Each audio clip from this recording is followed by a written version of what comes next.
If you have sore knees, aching hips, or stiff joints, there's a good chance somebody has told you to take it easy. Avoid putting too much stress on your joints. Protect them. And on the surface, that advice sounds sensible. After all, if something hurts, surely using it less makes sense. At least that's what many of us assume. I would have assumed that every step was adding wear and tear. Every walk was grinding away cartilage. Every mile was accelerating the aging process. It sounds logical. The problem is that the research tells a very different story. And what surprised me wasn't that walking failed to damage joints. What surprised me was that researchers repeatedly found evidence suggesting walking may help protect them. In this video, I want to explore whether walking can genuinely promote healthier joints, the knees, the hips, and the ankles, the joints that quietly carry us throughout life every single day. I'm Leon Figures, and I'd like to thank you for taking time to watch this video. If you enjoy the content, find it useful, or think it may help somebody else, consider hitting the like button, subscribing to the channel, and sharing it with someone who may benefit from it. Can walking promote healthier joints? Can it reduce joint pain? Can it slow the progression of osteoarthritis? And could one of the most common pieces of advice given to people with painful joints be wrong? Let's look at the evidence. One of the most interesting studies I came across was published in 2022 by researchers led by Dr. Lowe. What immediately caught my attention wasn't the headline. It was the population being studied. These were adults with knee osteoarthritis. In other words, the exact group many people would assume should be avoiding activity. The study used data from something called Osteoarthritis Initiative. Within musculoskeletal research, it's considered one of the most valuable long-term databases available. Researchers followed over 1,000 adults with knee osteoarthritis and examined what happened to people who regularly walked for exercise compared with people who didn't. When most people worry about walking and joints, they're usually worried about something already hurts. The average participant was in their 60s, many were over 8, many already had joint problems. The researchers examined several outcomes. They looked at whether people develop new frequent knee pain. They looked at the structural changes inside the joint, and they looked at indicators associated with osteoarthritis progression. This is important because researchers weren't simply asking people, do you feel better? They were examining objective measures as well. That makes the findings far more persuasive, and what they discovered was fascinating. People who walked for exercise had approximately 40% lower odds of developing new frequent knee pain compared with those who didn't walk. The common assumption is that walking wears out arthritic knees, yet the people who walked were less likely to develop frequent knee pain. Not more likely, less likely. That finding completely challenges the idea that the solution to joint problems is simply doing less. The researchers also observed less progression of something called medial joint space narrowing among walkers. When osteoarthritis progressions, the space between the bones inside a joint can become narrower. Researchers often use joint space narrowing as one of the markers of disease progression. The walking group appeared to experience less of that narrowing. Again, we're not talking about walking curing osteoarthritis. We're not talking about joints magically regenerating themselves, but we are talking about evidence suggesting that walking may help protect joints rather than damage them. And I think that's an incredibly important distinction because fear keeps many people inactive. They're worried movement will make things worse. The evidence suggests the opposite may often be true. Now let's stop for a moment and think about why this might happen. Because on the surface, it sounds counterintuitive. How could loading a joint potentially help it? The answer lies in how the human body functions. Joints aren't designed for complete inactivity. They're designed for movement. Cartilage doesn't have its own direct blood supply in the way that muscles do. Instead, movement helps circulate nutrients through the joints. Think of cartilage almost like a sponge. When compressed and released during movement, nutrients are exchanged. The movement helps maintain the environment in which healthy joint tissue functions. Inactivity may deprive joints of some of the stimulus they need. The muscles surrounding joints also become stronger through regular use, and stronger muscles help stabilize and support joints. That matters because joints don't operate in isolation. A knee isn't just a knee, it's supported by muscles, tendons, ligaments, bones. The entire system works together. Walking appears capable of improving that system. What the study suggests is that sensible regular walking may be beneficial rather than harmful, and that's a very different message. So let's see whether other researchers have found similar results. One of the most interesting supporting studies comes from Australia. Researchers conducted something called the WALK trial. The name is refreshingly straightforward. The researchers recruited adults with knee osteoarthritis and instructed them to a structured outdoor walking program. These people often experience pain during daily activities. The researchers wanted to answer the simple question: can a walking program improve the symptoms in people with knee osteoarthritis? Participants were assigned either to a structured walking intervention or a comparison group. The program encouraged regular outdoor walking over several weeks, and the findings were encouraging. The walking group experienced meaningful improvements in symptoms and reductions in pain. Importantly, the program was safe. That's worth emphasising because many people assume movement automatically equals damage, yet researchers repeatedly observed that appropriately prescribed walking tends to be well tolerated. And that's important because adherence matters. The best exercise program isn't the one that looks impressive on social media. The best exercise program is often the one people continue doing. Walking excels in an area. Most people can walk. Most people recover from walking. Most people don't require special equipment. And most people don't need a gym membership. And perhaps most importantly, most people can continue walking for years. That's a huge advantage. Now let's take a zoom out even further. Systematic reviews are valuable. Rather than looking at one study, researchers analysed dozens or even hundreds of studies together. One of the most comprehensive reviews I found was published in the British Medical Journal. Researchers analysed more than 200 randomised controlled trials involving over 15,000 participants with knee osteoarthritis. 200 studies, 15,000 people, that's a lot of evidence.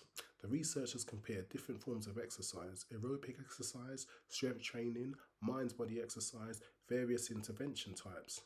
And what they discovered was remarkable.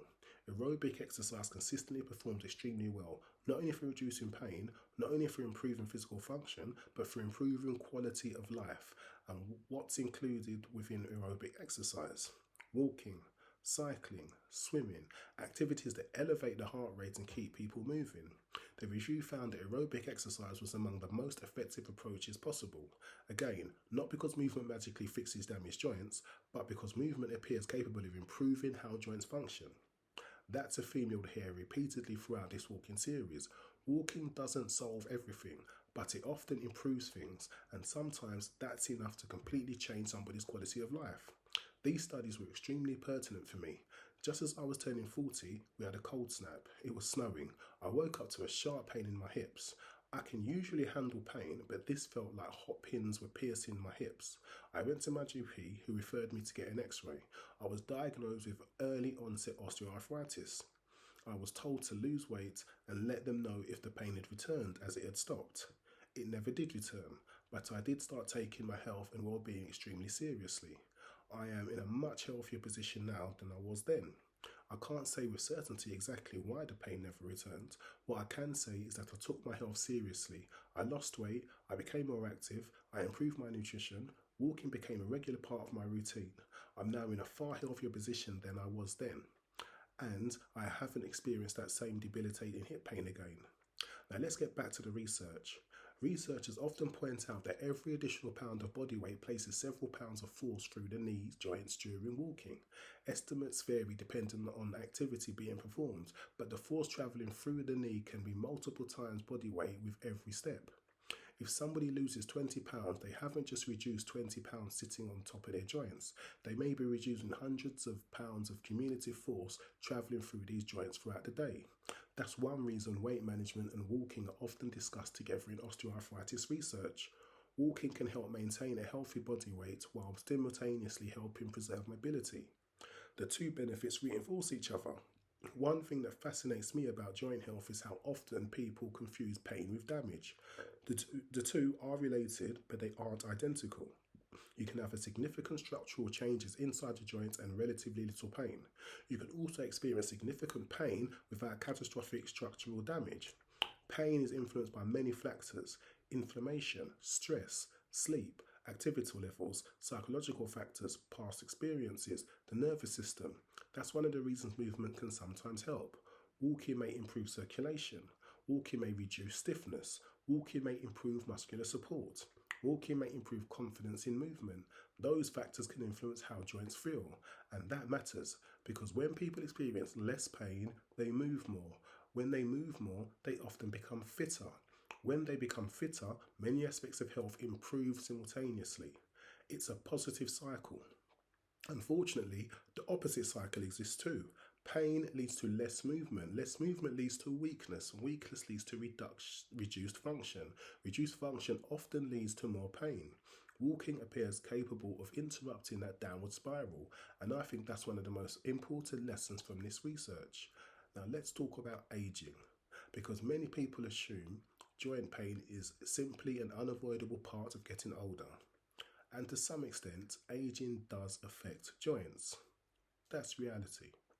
But the evidence suggests that inactivity may be a bigger problem than aging itself.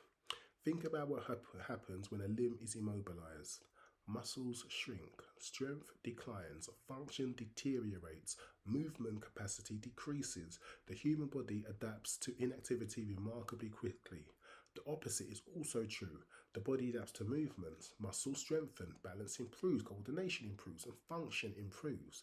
Walking provides a stimulus for those adaptations, and unlike many forms of exercise, it remains accessible across a huge range of ages.